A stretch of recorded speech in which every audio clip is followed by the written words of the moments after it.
Don Carpenter on News Talk 1270 KIML.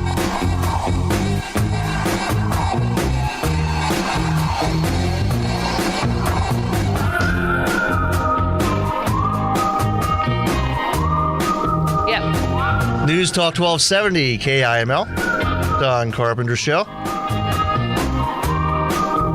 Welcome back to the program, and joining us in studio for the second time in 2 shows in a row, we have Jamie Gilmore from Camplex, and also joining us we have Kevin Spencer from the it's Spencer's Theater of Illusion, and I've been talking about this all day, and I was wondering how this was going to work, but we're going to do some magic on the radio in a little bit. But first, why don't we talk a little bit about what you're doing here in Gillette, your show coming up on Friday, and maybe a little bit about what you do, because it really is kind of special what you do with your magic.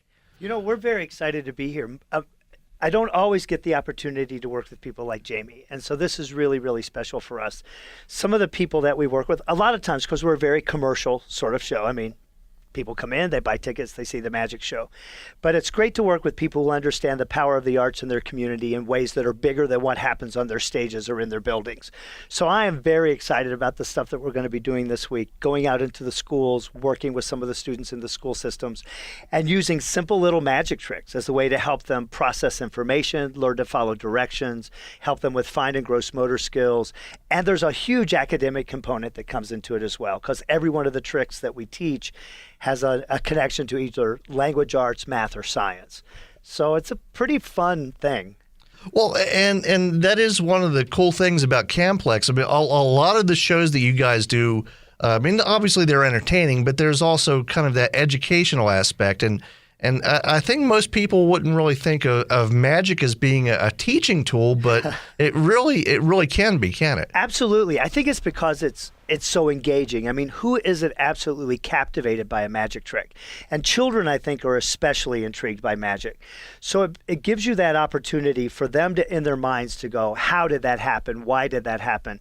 And those are the 2 words that are the beginning of innovation for children. If you don't have why, and if they don't ask how, then there's really no place else to go. So magic gets them thinking a little outside of the box.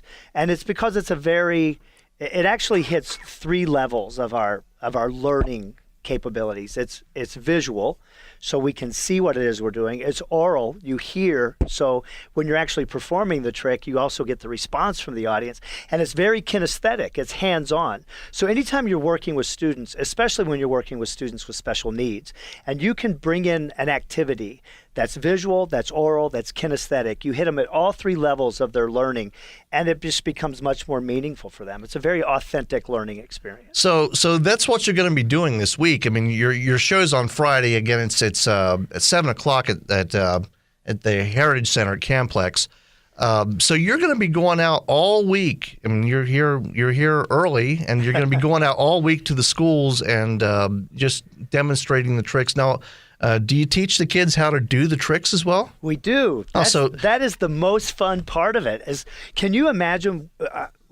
Most of the kids that we work with are kids with special needs. So whether that's a special education classification or kids on the autism spectrum, whatever that classification is, for a kid who's been labeled, and it's necessary, I understand, in our education system to place those kind of labels on kids in order to give them the services they need.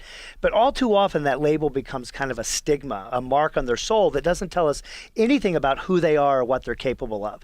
So when we come in and we teach them a simple little magic trick, giving them the ability to do something that their peers can't do can be such a tremendous boost to their self-esteem and self-worth that it really does motivate them in so many other areas of their life. So not only do we teach the teachers, this afternoon we have a professional development workshop for some of the teachers in the community, but throughout the week we'll be going into individual classrooms. I think there's like 6 a day. Sounds about right. Yeah, it's a lot. It's a lot, yeah. Which is perfect. So we're going to hit hundreds of kids this week, be able to work with just lots of kids, teaching them how magic tricks can be used both educationally, academically, and functionally. See, and that is, I mean, it's really cool. Now, how did you kind of get started with this? I mean, obviously, being an illusionist is something that's kind of I'd imagine it's a lifelong learning process. But How did you kind of link magic with teaching? It came from a really personal experience that I had very early in my magic career. I was involved in a really bad automobile accident. The car I was in was crushed by a tractor trailer, and I woke up in neurological intensive care with a closed brain injury and a lower spinal cord injury. So I spent the next year of my life in physical and occupational therapy, just working hard to regain the skills that I'd lost as a result of the accident. And I learned through that process that therapy can be frustrating. It can be incredibly boring. So when I finished all of that, I went to the head of my rehab department and said, there's got to be a better way to do this. I have since learned that is not the way you talk to professionals in the field, but I could blame it on the fact that I had a brain injury, so they cut me a little slack. So we sat down and we looked at about 100 different magic tricks. And these are what we call non-commercial tricks. If magicians are actually performing these in their show, they're probably not working a whole lot. But they're still really great tricks that you could take out and show your friends and do at parties. They're good tricks. They're just not tricks that professional magicians would be doing. So we started exploring all of that. And today I created this program initially called Healing of Magic that works only in healthcare and physical and occupational therapy. That program exploded. And today it's in about 2,500 hospitals and rehab centers in 30 countries around the world. And it was because of that program that I started to link in the educational aspect. I was working with so many kids in hospitals and clinics who were on the autism spectrum or who had ADHD or some sort of an intellectual or developmental disability. And I kept thinking there's got to be a way that magic tricks can help them educationally in the same way that magic tricks could help people therapeutically. And the program just kind of blossomed out of that. Wow, that's an amazing story that you were able to take your experience with it and kind of apply that to kids, just school age kids, so which is really it really is that's something I would have never even considered. Everything happens for a reason. I am a firm believer in that. And if it hadn't been for the fact that this accident happened, I don't know that this part of my career would have ever developed, because I'm not sure my mind would have ever gone that way either. So I just believe everything comes together the way it's supposed to. And so many times, especially when you're dealing with students, people don't think about special education being two different kinds of kids. It's not only the kids that have intellectual and developmental disabilities, it's also your gifted and exceptional children. All of those students are considered special education students. And we work with both of those populations. With gifted and exceptional, we use magic tricks to help them peel back the layers of math and physics. I mean, I have one magic trick that we'll teach this week that is all about friction and force and kinetic energy and potential energy and resistance and inelastic collision. I mean, there's like 9 physics formulas that come out of this one trick that a lot of schools take, and they do a 4-week physics class on one simple little magic trick. And when it's all done, the kids have been able to visualize all of these concepts, because some of those things are very abstract, and magic tricks make them very concrete. And when it's all done, they get to show you this really cool trick. Well, and I know, I mean, I was you're a fairly average student, in school. I think this is something that obviously it has a special application for special needs students, but I'd imagine pretty much any kid could probably benefit from these. And let's be honest, I mean, school can be boring sometimes. So anything to make it more exciting and more interesting is not necessarily a bad thing. Not a bad thing at all. So why don't we try one of the tricks now? I guess you're going to show me one of the tricks that you're going to actually do this week. Yeah. Oh, sure. You want to learn this? I'll try. Absolutely. I'll try. I can't promise that I'll do it right, but I will certainly try. I'm handing you a blue rubber band. I'm going to give Jamie a yellow rubber band. I'll take one of the red rubber bands. And all we're going to do is put it on our first 2 fingers on our hand. So it just kind of sits there, and you can show everybody that the rubber band is right there on those 2 fingers. It makes it really good. And these are just regular small rubber bands. Yeah. And then you show them one more time that it's here, and then when you wave your hand, the rubber band magically jumps to the other 2 fingers on your hands. So it just leaps from these 2 fingers to these 2 fingers, and it just happens absolutely magically. So watch one more time. So the rubber band is right here. It's on my index finger and my middle finger, and then you just wave, and it jumps right over here to your little finger and your ring finger. And it did. It just jumped, and I watched you. I watched you that second time, and I still can't figure it out. So let me show you the secret.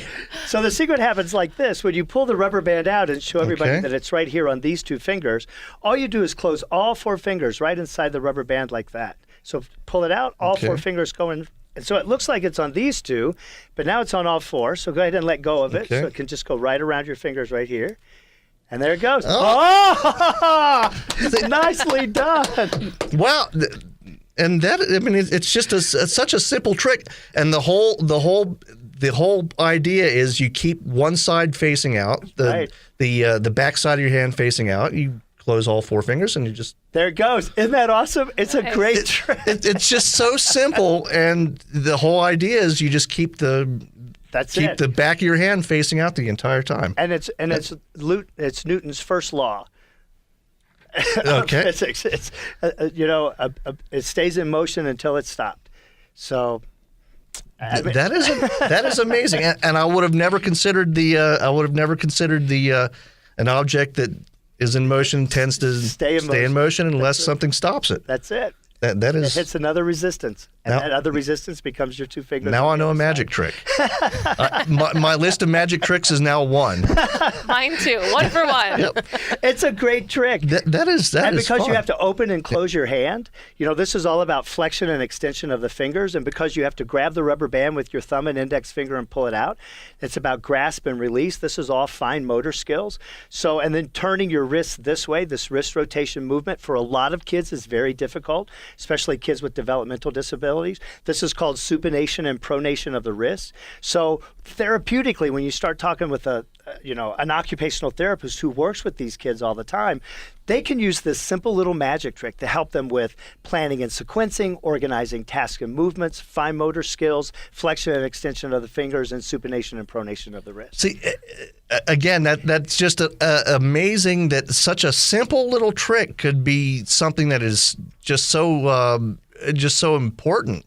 And I would have never considered that. I mean, and a little practice and you can get really smooth with it, and it just jumps right from one. I know, it was so cool to watch your eyes when it happened the first time. You're like, wait, that just worked. It worked. Then when you did it, you did the same thing. It's like, oh, it does work. Like I would be lying to him about it or something. Yeah, that is. Well, I trust you. I trust you.